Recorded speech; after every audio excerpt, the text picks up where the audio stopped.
Of course, the biggest race that we are watching tonight that is still too close to call is the Sam Page versus Phil Berger race. Take a look at District 26 right now at the State Senate. It's 52.5% for Sam Page compared to 47.5% for Phil Berger. There are just 1,100 votes between them. We do know that at this time, all of Rockingham County, 100% of it is in. Sam Page carried that 66% of the vote. But Guilford County, Phil Berger has been leading all night long. Right now he's up 69% of the vote in Guilford County, and he's been gaining as the night's been going on there. Only 59% of the votes in Guilford County are in right now, so this race is still too close to call. Just a few minutes ago, Phil Berger actually went to his camp. He said, look, we wish we knew. We wish it was closer. We don't know right now. I'm going home for the night. I'll tell you more in the morning. Sam Page says that he is still hopeful and that he is gaining steam and that he thinks they're going to win. We'll continue to keep an eye on all of these races all night long. All right, we're back here at the desk and we're both looking at our computers and seeing all the different parts of the different counties and things of that nature. What sticks out to you with this race? Well, I'm looking at it now, and you know, I think you said about 60% of the vote is in Guilford, but Guilford has only cast about 8,500 votes. I was just looking at the vote totals. So even if, let's say 8,500 is, that's 60% of something like 14,000 votes.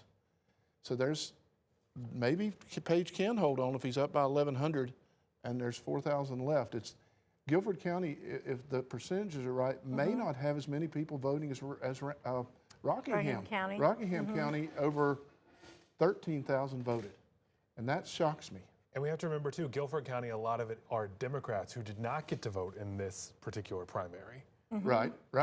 But it's interesting to me, so if that's the case, I'm looking at Rockingham, that's 13,500, about 13,500 votes cast in Rockingham.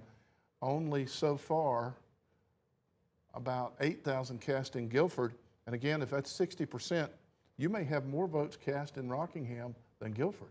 And we know that Rockingham County early voting was up 68% over the last non-presidential primary. That is shocking to me that you got more votes cast in the Republican. I know Randolph's a more Republican, you know, Rockingham's a more Republican.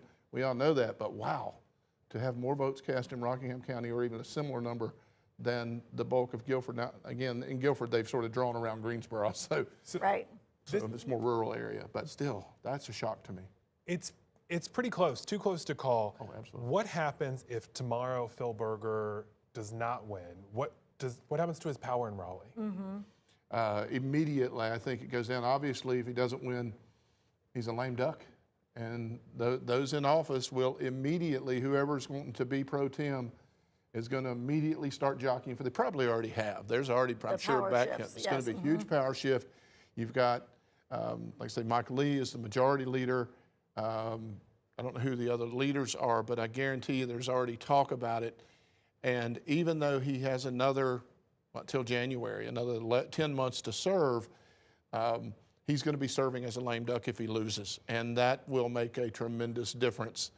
The other thing is people also know they could wait him out if he's not going to come back. So we'll see. You were also talking about, you thought that a lot of this had to do with why they maybe haven't passed a budget yet. That's a rumor that I've heard, and it's only a rumor just from some people talking that they were going to wait and see what happened with this before they pass the budget, because right now Berger is the one that's keeping the Senate from passing it. Now, he's been able to line up the votes. If he's not the leader, or if he doesn't get reelected, I don't know if he'll have the power to hold the Republican caucus together against the budget that the House has agreed to. Yeah, and I know we talked about this earlier in the night, so if you were not with us earlier in the night, we kind of talked about how it used to be that we had to have a budget.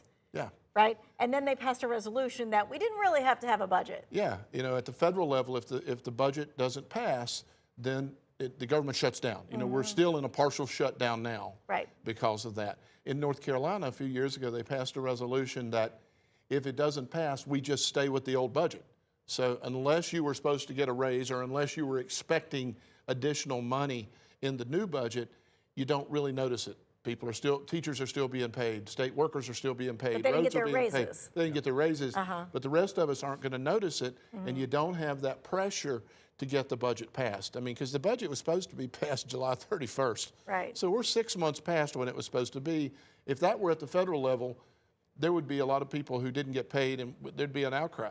Nobody really notices it in North Carolina because nothing really changing. Something that they also did not pass was the Trump One Big Beautiful Bill, or H.R. 1. So you can't do any of those kinds of things. Oh, Right.